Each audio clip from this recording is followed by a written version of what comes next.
Hello. Let's talk about your outfit a little bit. I just realized I'm matching the rug. There might be a little leopard overkill happening today. Not on that side though. On your left side, there's not leopard overkill. Just on the right side. People don't realize how weird it is that Renee's fully dressed at 10:30 in the morning on a Tuesday. How is that weird? That's not weird. At home, but I guess it's your job. So we're very excited. We something really cool happened the other day. We had our friend Joey over and his wife, and you know they've become good friends of ours here. And he is a Texas Ranger. Yes. Not the baseball players, but an actual Texas Ranger. Real life Texas Ranger. And we're sitting here at the house. He's like, man, I need a new truck, and you know, it's that time. And you know, a man needs a new truck when his wife goes, no, he does need a new truck. Like when your wife is like, yeah, I do have to agree, because he's been driving around an old Ford pickup truck, and so we start talking, and all of a sudden I go, look, man, why don't I put you in touch with the guys at Aztec Chevrolet? Yeah. And then like 2 hours later, he goes, I hate you. I'm now buying a truck.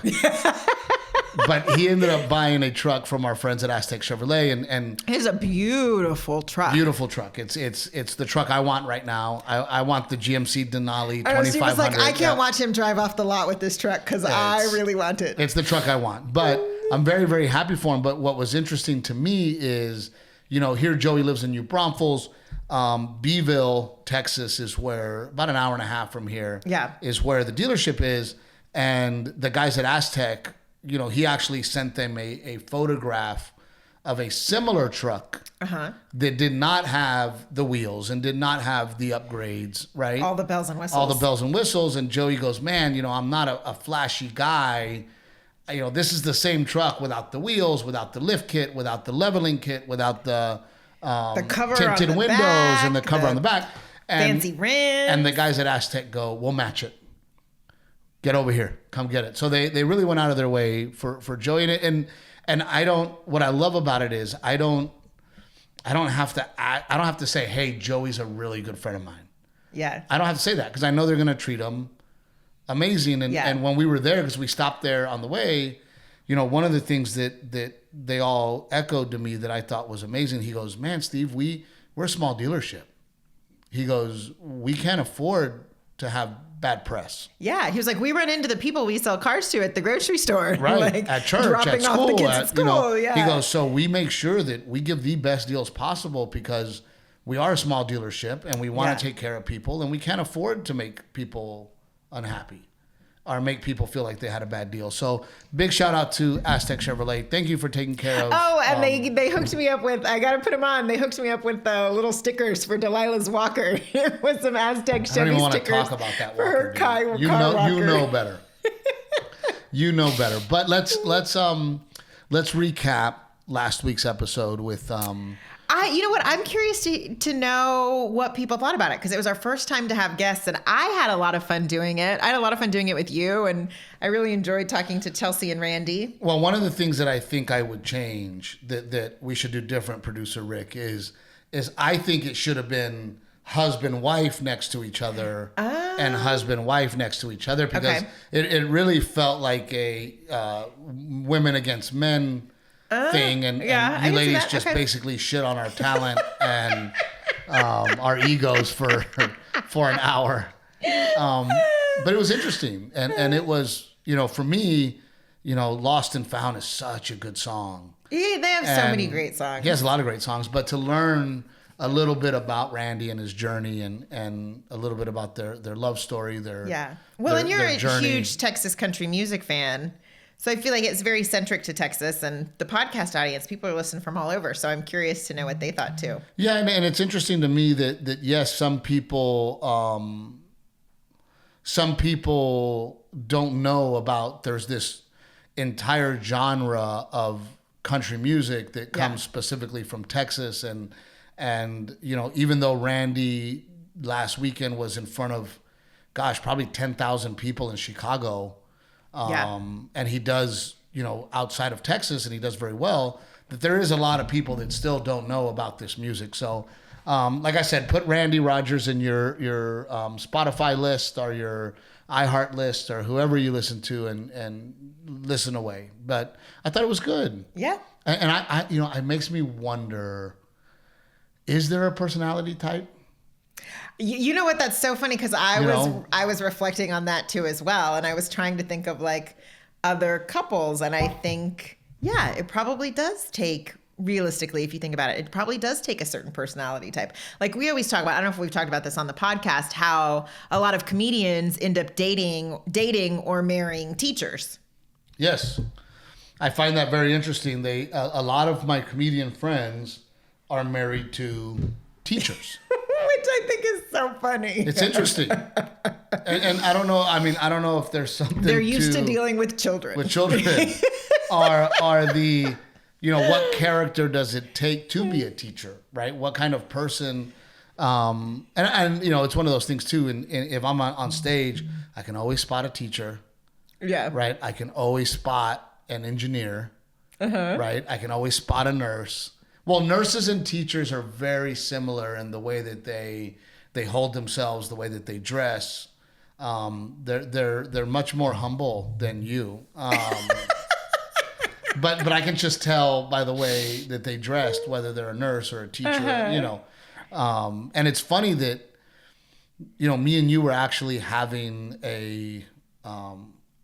we're having a rough time. If we're being honest, it's been rough. It's been tough here at the Trevino house with everything that's going on with. Oh, I feel like 7 months in with Delilah, I am like in the thick of the mom brain fog. And I think that's normal, right? It's like the not sleeping has caught up to you. This last night, she slept, I don't know if you realized, she slept the whole night. Yeah. So I was like, listen to the way she said that. I don't know if you realized. But she slept through the whole night. But I automatically woke up. Which makes a huge difference. But now if she has like a sleep regression, it just like throws me. Well, I automatically woke up at 4 a.m. Wondering why she hadn't cried yet. Yeah, I'm like, okay. Thinking that you warped concept of time now. Yeah. Well, no, I was waiting to go, okay, now's the time that Delilah's going to be up. Renee's going to be getting out of bed, right? Yeah.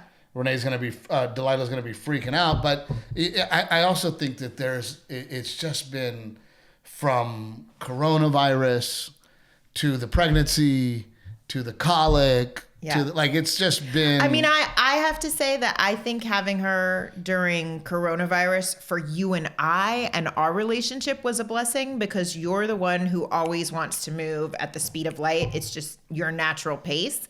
And I move that way to keep up with you. But inherently, I would rather have a little more breathing room. I would rather things be a little more calm. And a baby kind of forces that you to need to live that way, right? You have to slow down. You have a baby. And I think in our relationship, coronavirus slowed you down. Welcome to the Captain Evil podcast, folks. The Steve and the Captain Evil and not Steve podcast. I didn't have to nag you and say, hey, can we chill out? We have a baby. Let's chill out a little. I didn't have to do that because coronavirus did it for me. I also feel that the nature of our life and the busyness of our life that we have to in a sense train Delilah to our lifestyle. We can't shut everything down and then all of a sudden 6 months later we go back to normal and then Delilah's head is spinning like, wait a minute, now we're in a car, now we're in a plane, now we're in a different city. Now either. You cut me off. You go ahead. Rick, what's going on today? You go, girl. No, I don't think that's healthy either. I'm just saying for my mental health, there's a little stretch here where if we could chill out a little, that's helpful with a baby. No, and that is where I was trying to get to before you roll. And I get so mad because people go, let Renae talk, Steve. Let Renae talk. And then now I feel like I've gotten to the point in this podcast where because I take notes, because I heard people say, let Renae talk, that I just sit here now while you talk. You think that's the truth or your ego? I think it's the truth. I think I've heard several people go, hey, Steve, you should talk more. hey, Steve, like, you know. Okay. So I've just. So then forgive me. I'll back up. No, don't. You'll never back up. We all know that. But what the point that I was trying to get to is that personality types and looking at the similarities that you and Chelsea, the traits that you and Chelsea have, right? Oh, and by the way, we were just saying that comedians are always married nurses. I mean, nurses are teachers. And then to find out that Chelsea was a nurse. Yeah. Right? And she's with an artist, obviously. But there has to be some, and me and you have been married and together a very long time. Yeah. And even today, there's still personality adjustments. Yeah. You know, we were having this discussion where, you know, sometimes Renae wants me to read her mind. Renae wants me to just know. You should just know. And I don't, you know, and you know, I understand Renae's personality type, and I have to take a step back myself and go, okay, I have to cater to the way you grew up, your personality type, right? And then you have to do the same for me. But sometimes we forget. Well, it's not that. Sometimes we just. No, it's not that I expect. I feel like that's not an accurate description. It's not that I expect you to read my mind. It's that I don't want to tell you things like, hey, stop and slow down and spend time with me and the kids. But I have fun with the kids, right? Garrett and I have fun. We're always doing stuff. We're always going places. We're always you know. And this was the big argument we got into is because I am a busybody, because I like to cram as much as I can into one day. Yes. Whether it's getting business done, getting work done, and still trying to find time to have fun, still have time to keep the house up. But now there's a tiny human that is a new addition to this family, and we need to find a way to include her. Oh, the Baileys are in Vegas right now. Hey, buddy, how you doing? What's up, guy? Oh, you're on the podcast, so watch what you say. Money. Are we rich? Did you hit it on the craps? Man, I haven't been playing craps. They got this great blackjack game here. And you've been killing it. Killing it, guy. I was wondering why Jennifer put a compliment on your Facebook today, and Jennifer was like, "I love everything that you do for us," and I'm like, "Whoa, Jeremy must be winning." She's getting things. I love you guys, man. I'll catch up with you. We're on the podcast. All right, brother. Later. So back to personality. The tiny human that we need to incorporate into this family. And I love spending time with my kids, as you know. Yeah.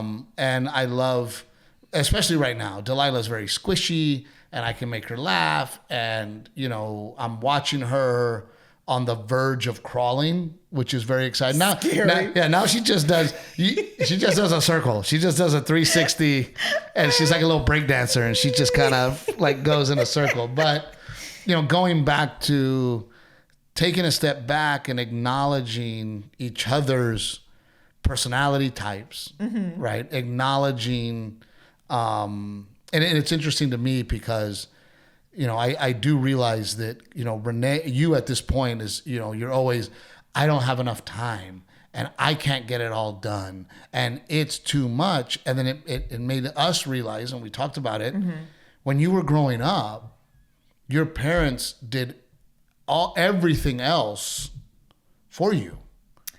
You didn't have to cook. You didn't have to clean. You didn't have to. My parents, I was raised that you focus on school and your activities, which I was overloaded with activities, right? Like I was president of every club. But essentially only focus on you. Right. Right? You worry about you and the things you want to focus on, not the housekeeping and the laundry that nobody wants to focus on. Right. And because you were raised that way, it has translated to now that you do have to keep up with the home. You do have to keep up with kids. Yeah. You do have to do other things besides that. I always say when Renae is inconvenienced, hungry, or tired, we're all going to pay. We're in trouble. Right? So me going, wait a minute, it's not your fault, right? That you're overwhelmed. It's part of the way that you were raised, right? Me, I was raised in everybody else's house, right? I always had people around. I always was spending the night at my Aunt Aurora's, the Aurora's house, right? And she had 4 kids. You know what I mean? Or 5. 5. Gabe, Jerry, Eddie, and 4 kids, right? So I was always at their house. I was always doing something. I was always busy. I was a very free soul, if you will. You know, Dad's rule was, hey, man, you pay your bills, you go to work, you got your car, go do what you want to do. And I did. You know, I was always going to visit Jeremy in Texas State, Southwest Texas on the weekends. I was going to Austin to hang out with Jerry and his buddies. And I was always on the go, and I enjoy my life that way. And you don't. But somehow we found each other, and there's been all these adjustments. I think to say that I don't enjoy my life on the go is inaccurate. I feel like you're kind of missing the point of what our discussion was about. No. I'm just saying that we're very different. Yes. That we're very different. We are very different. And this weekend, I was just saying that it's not that I don't like life on the go. Like, obviously, I'm married to you. Like, you know, I do enjoy the traveling and the life on the go. My point is that there's a tiny human and there's a big age difference between our kids. And so it takes a little more effort and planning. Yes. And space for the 2 of them and for the 4 of us to bond as a family. But the point that I'm trying to make is, when I make a decision to go fishing with Eddie Sunday morning, and then you go, well, I thought we were just going to be together as a family, and then you get upset about it. And my thing was, because we hadn't spent any time together as just our family. And I understand that. And I understand that, and I'm all about it. However, what I'm saying is that you know that I'm a busybody. You know that I like to do things. So instead of going, well, how do you not know that we need time just to us and the family? Yeah, that's going back to, that was my original point, is like, I don't want to, it feels like nagging when I have to ask you to do things that I feel like it's our family. They're things we should be doing, right? Like, we should be spending time, the 4 of us, with Garrett and Delilah and doing little kid things with them. I don't want to have to I don't want to have to be the one to say, don't go fishing. We haven't made time to do this. Like, this is important. This is the priority. Well, I don't want to be the one that has to say, hey, Renae, this is life. This is part of life. We're going to be busy. You're going to have to find a way to make it all get done. You do. But that's my point. But that's my point. I don't want to have to, but I have to, because we're different personality types. And all I was saying in the discussion that we were having in my truck was, hey, how about a little heads up? How about a little, I would like us to find time this weekend coming up for just the 4 of us. Can you find time? Can we do that, Steve, in the next 2 weeks? Let's schedule something so that way, when I make a decision. But do you also realize how crazy that sounds too? That, like, as you say it, you're like, can you find time for us in the next 2 weeks? Like, it's our family. Okay, like, the 4 of us. No, you act like I don't spend time with our family. I do spend time with our family. However, the time that I spend with our family is busy time. I like to be busy. Garrett and I work in the yard together. Garrett and I play ball almost every single day together. And that's my point. We go to I don't want it split together. up. I want it the 4 of us, which means when you have a 7-month-old who can't move, it means let's all 4 of us lay on the rug and play with toys. And Garrett can play in his play kitchen and cook food and hand it to Delilah. Like, slow down. Renae, you're talking to me like I'm not on board. I'm on board, and I get it. However, you're also talking like I'm never with my family. I travel with my family. Yeah, we're on a plane together. We're in a hotel room together. I'm just saying we go to the pool together. I'm talking about quality bonding time with now that we have a little one. That's all I'm saying. And all I'm saying is I'm all about it. Don't get mad at me because I'm a busy person. Understand that I'm a busy person. Yes. And go, hey. That's what came out of it, is that you are a busy person. I like to be busy. And so we're going to have to find creative ways where the kids get to bond, but you still get to be busy. Yes. And that's my point. And but again, I don't mind. We had a great Sunday, right? We had a great Sunday after I went fishing in the morning, and the whole entire afternoon into the evening was just the four of us. And we chilled out. And it was nice. Garrett buried Delilah's feet in the sand. They got in the pool together. No, we enjoyed it. And it was great. And like I said, just a little heads up, right? And just going, hey, Steve, I know you like to be a million miles an hour.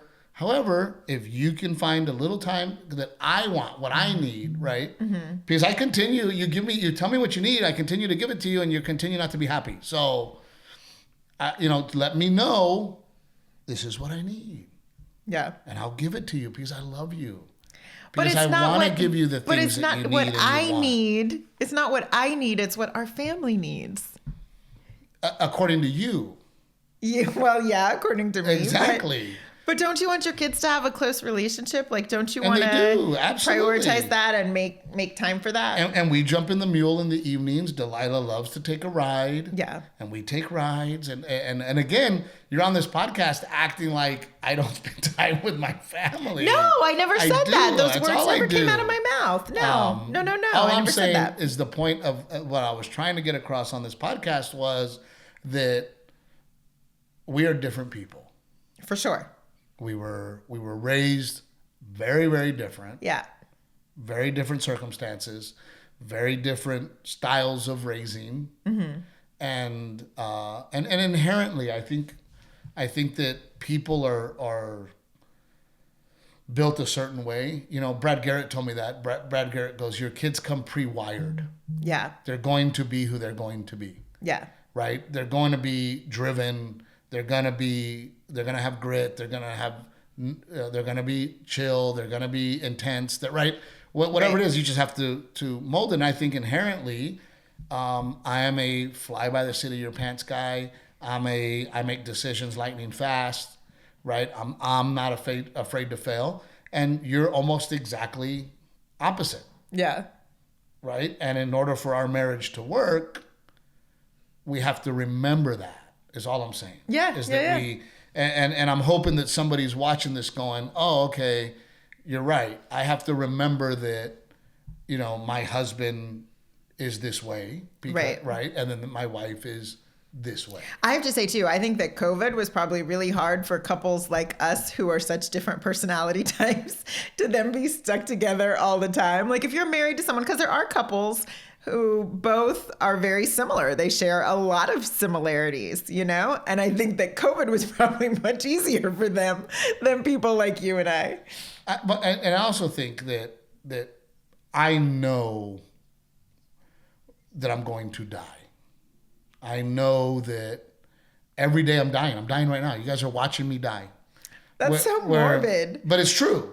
I mean, I understand what you're saying, but it's still so morbid. And because I know that, is why I enjoy every single day, and I want to get as much done as I can every single day, because I know that time is valuable. One of the things that I've always said is the most valuable. See, and again, this goes to perspective, because I know that time is so valuable, and that's why I want to make sure that we're making the time for Garrett and Delilah to bond. And it's like we both know it's valuable, but how we approach it is so different. It's very different, right? And that's okay. It's okay that it's very different, because at the end of the day, we're both putting these different things into our kids. Yeah. Right? We're both...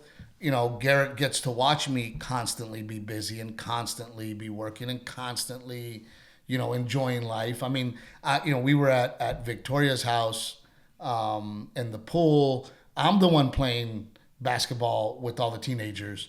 I'm the one playing kickball with all the teenagers. I'm not the dad that stands by the barbecue pit and just hangs out with other men. Yeah. We've talked about that. Yeah. Right? I like to be active. I like to hang out. I like to have fun. When we go to Urban Air, I want my socks too.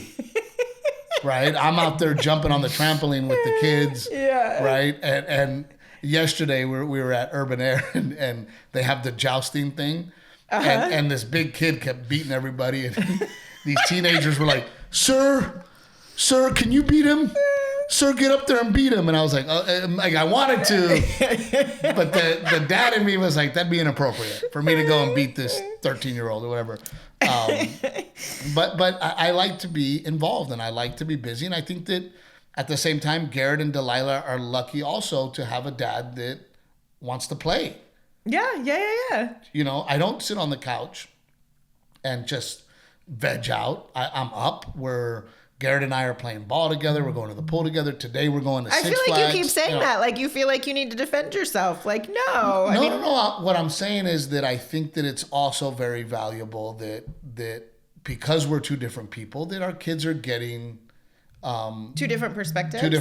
Yeah. And two different and before we ever even had kids, that was really important to me. Like at NYU, I went to school with kids who one parent was Jewish and one parent was Christian. And you know how confusing that must be, but also how amazing to grow up in a household where both traditions are respected. Right. Where two very different point of views are respected and shared and you all love each other. Like, I just think that's really valuable. It is. It's very valuable. And I think that our kids have a great advantage to learn from both of us.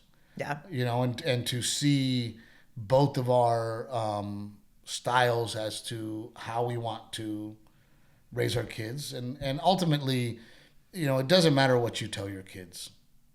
You can tell your kids whatever you want, but they're watching you, right? They're watching your actions. You could tell your kids, you know, not to drink, but if you drink, they're probably going to drink. Yeah. You know, you can tell your kids... not to curse, but if you curse, they're probably gonna curse. But if you curse, they're probably gonna curse. You know, which then again leads to, if your kids see you exercising daily, they're probably gonna exercise daily. If your kids see you, you know, you can tell your kids all day, hey, that's an unhealthy snack, but if you're eating an unhealthy snack, well, they're probably gonna you know, do the same. You know, and ultimately they're watching. Our kids are watching the way we handle ourselves and what we do and how we do it. Well, part of the reason that Garrett slaps you on the butt. Oh my God. In public, I have to tell him that is not I know. Okay. And that's a mistake on my end. That is a mistake. It's just your ass is so nice and juicy. And when I walk by it, I just have to go, who's got a big old butt? Mama's got a big old butt. We do that. And it's awesome. But we had a gift sent to us, coincidentally. Speaking of coronavirus, so desperately we wanted to go to Hawaii. Oh yes, and we're like working on it. Had a date. We had a date, at least a month, and a venue. Yeah, we had a venue. We had a date. We were all set up, and the best part is we were going to stay with Rebecca and Sean because they were stationed, you know, Sean's stationed there. And we were like, oh my gosh, we get to go to Hawaii and we've got a date there. And to be honest with you, I don't care if I sell tickets. Like, just the fact that we get to go, right? And then COVID happened and that got way, way, way on the back burner. And unfortunately, Sean has now been stationed to Japan. Yeah. So they are no longer in Hawaii as of 4th of July weekend. So now we don't have anywhere to stay. Yeah. But we know that we have people in Hawaii that listen, and one in particular. That was so cool. You want to read the deal? We got the best gift basket with like all kinds of Hawaiian goodies. Crazy gummy bears. My sister was like, you guys got good stuff.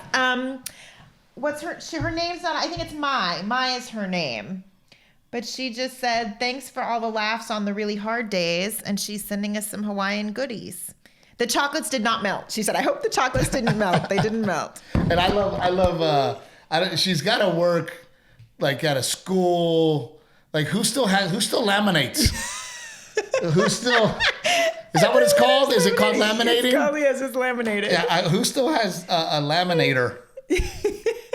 But thank you for the treats. And Renae was like, every time I try to get into the treats, Renae would be like, no, we got to do it on the podcast. So now finally, I'm calling dibs on the gummy bears. I can get into lemon peel gummy bears. Doesn't that sound fancy? Yeah, they look delicious. So, well, hopefully, things start to kind of get back to normal and we can again book Hawaii and go to the Big Island because both of us would really, really like to I've never been.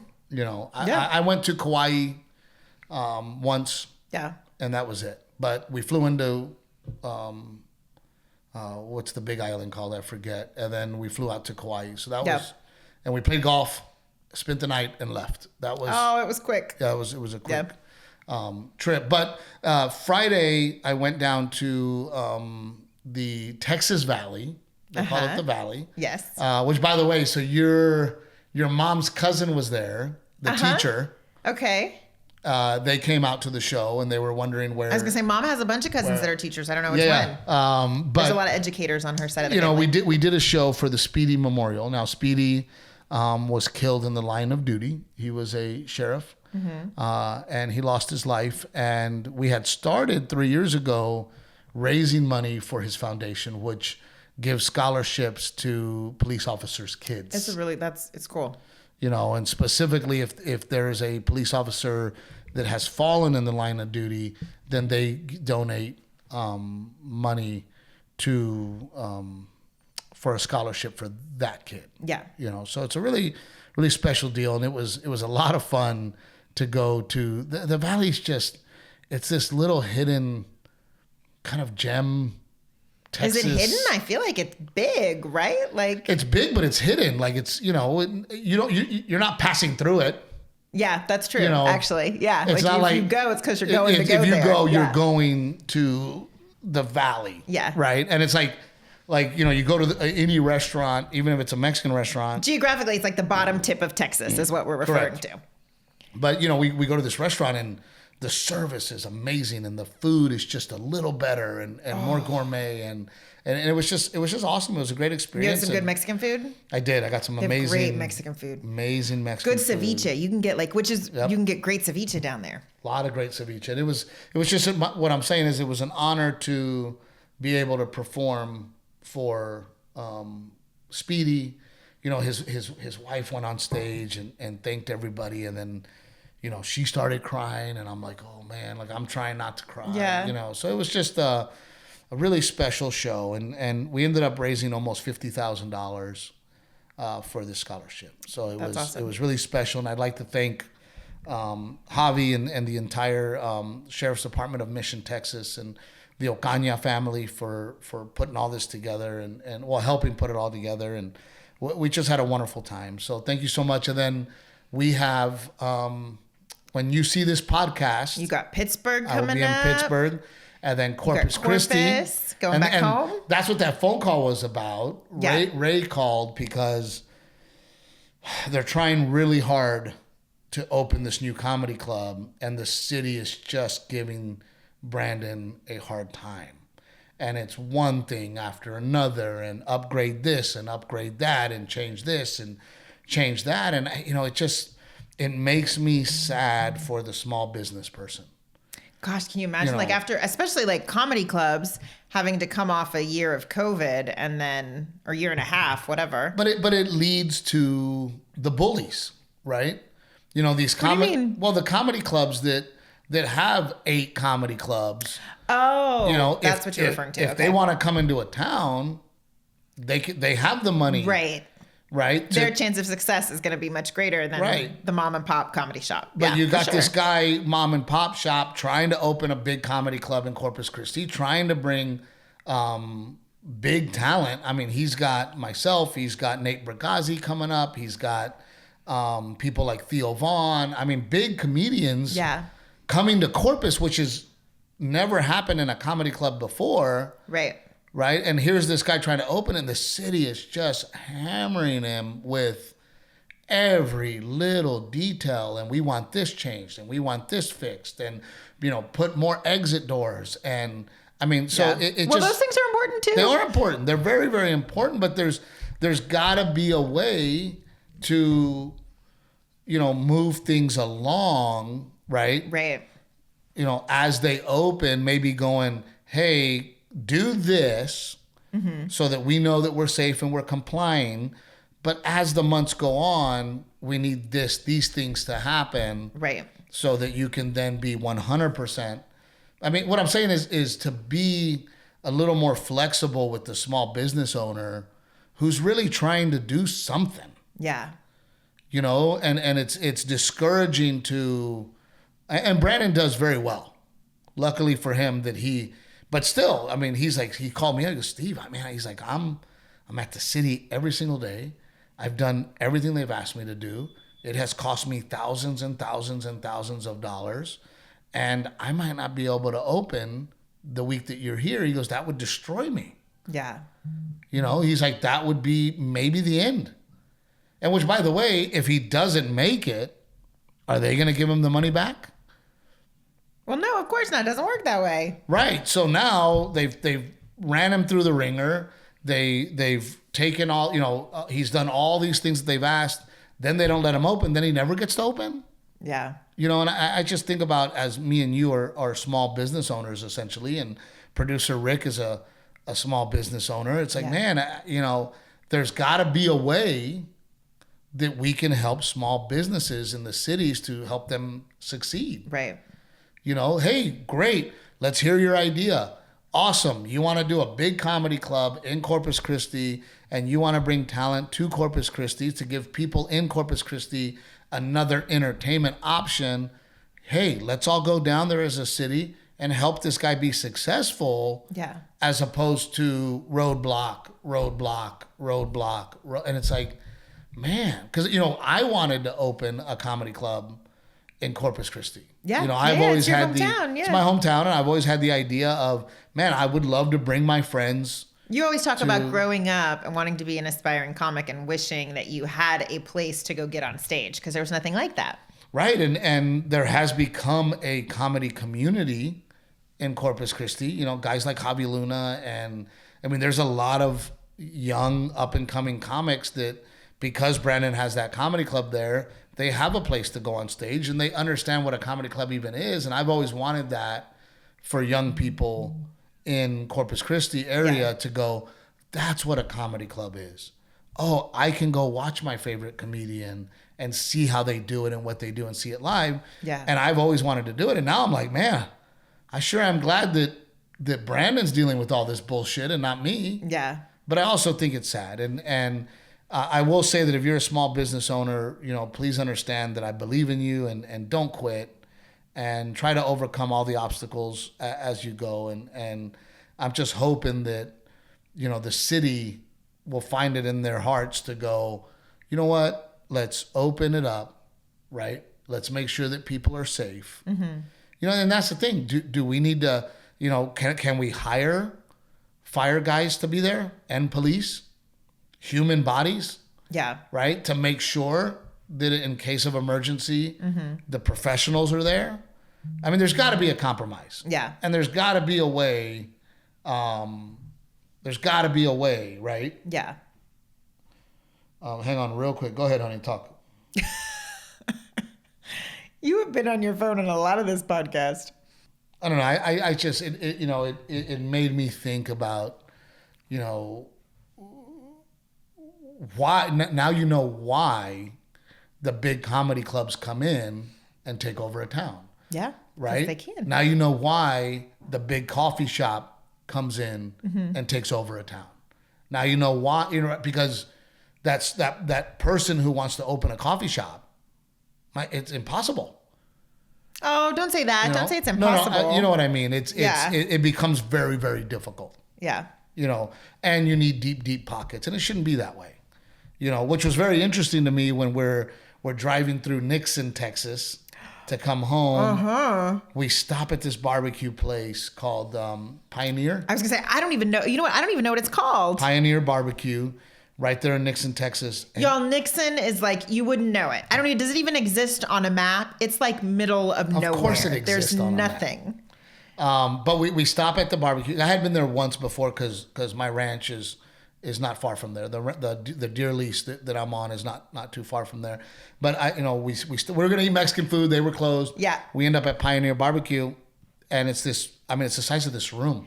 I don't even like barbecue, and I liked it. Delicious. delicious. And of course, me being me, I want to talk to everybody. Yeah. So I talked to the owner. The owner's from New York City. Went to culinary school. Yes. And did not want to be in the city anymore.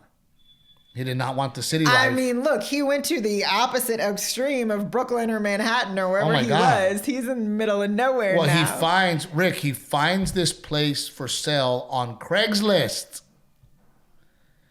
Buys the building, right? He finds the building for sale. Buys it, moves him and his wife there. And I go, hey, man, do you do catering? You know, would you like to work at our Goliad building that we're buying, right? And he goes, yeah, the less work, the better. That sounds like more work. Yeah, he goes, that sounds like more work. I'm just here to, make a living and hunt. He goes, and live the quiet life. He goes, that's why I'm here. It's the quiet life. It's for sure he quiet life. He definitely got the quiet life. But I'm just happy that he was able to open that business, right? Yeah. In Nixon. So if you find yourself passing through Nixon, Texas, stop at Pioneer Barbecue. Which I don't know why anyone would be passing through Nixon. Yeah, I don't know why you would be going there, but and I think all these especially these Austin barbecue places, they're overrated. They're 1,000. I overrated. Agree. This guy's sides were awesome. I have eaten at barbecue places, Rick, all over this state that are just here's what I'm saying. I'm saying that Rick is shocked. If you could see our computer screen and the look on Rick's face Rick, now. let me say this. Let me. It's not worth standing in line at a barbecue joint for an hour and a half when you can get quality, good barbecue all over the state of Texas. No doubt. Have you been to Salt Lick? Yeah. The original Salt Lick? Yeah. Yes. What do you think? And I think Pioneer Barbecue, I think Cooper's in New Braunfels is just as good as Salt Lick in Austin, and I didn't have to wait an hour and a half to then find out that they're sold out and go home. I agree with that. That's annoying. But Salt Lick and Driftwood on the vineyard stuff is amazing. You can debate the food. But Cooper's anywhere is amazing. No, Cooper's beef rib and their rub and this guy had creamed corn like I've never tasted before. They were like, I don't know because I know nothing about cooking. I'm not culinary at all. But what were the green? Was it chives that were in it? Yep, the little green speckled. He had a Greek salad. It was like the creamed corn was like flavored differently. Yeah. His beans had something in them that made them taste flavored differently. Now his potato salad was awesome. I should have known that he was not from Texas because the brisket was okay. His ribs were amazing. His sausage was amazing. The sides were amazing. And the brisket it passed. See, to me, barbecue is barbecue. You're going to put sauce on it. It's all going to kind of taste the same. So I'm about the sides. Give me some variety in the sides. I know. She has no idea, dude. Barbecue sauce on it. Yeah. Hey, this is why men need multiple smokers and grills. Yes. I'm trying to tell her. We've been chasing this dragon ever since going to like Cooper's. Well, we needed to wrap it up, and I gotta say, interesting podcast. Yeah. And I have learned my lesson. I will no longer speak of things that we fight about because you get very aggressive and intense. And, I got aggressive? I think so, and I think we're gonna hear all the comments about how I was wrong and you were right. Okay, yeah. They love it. Probably, they love it. Probably, yeah. I didn't think I got aggressive. I'm kidding with you. I love you. You look fantastic as always. We also have to give it up to Old Salt Coffee. Old Salt Coffee. And because Sean is an officer in the Navy going to Japan, Rick, I promised him, and he told me, he goes, I've never seen anybody drink coffee more than Navy guys. Yeah. So we're going to send some Old Salt Coffee to Japan. Some Old Salt Coffee to Japan for Sean Ayano and his boys out there when he gets stationed out there. And for those of you that want to support veterans, that want to be a part of something really, really cool, oldsaltcoffee.com, Trevino 10. That's Trevino and the number 10, and you will get 10% off. You're going to buy coffee anyway. You might as well buy it from veterans, and you might as well help out Captain Evil and her leopard print habit. Big thank you to all of you. Do me a favor. Please share. Please like. Please get the word out because we love doing this and we love you guys. Thank you. I'm Steve Trevino and this is Captain Evil.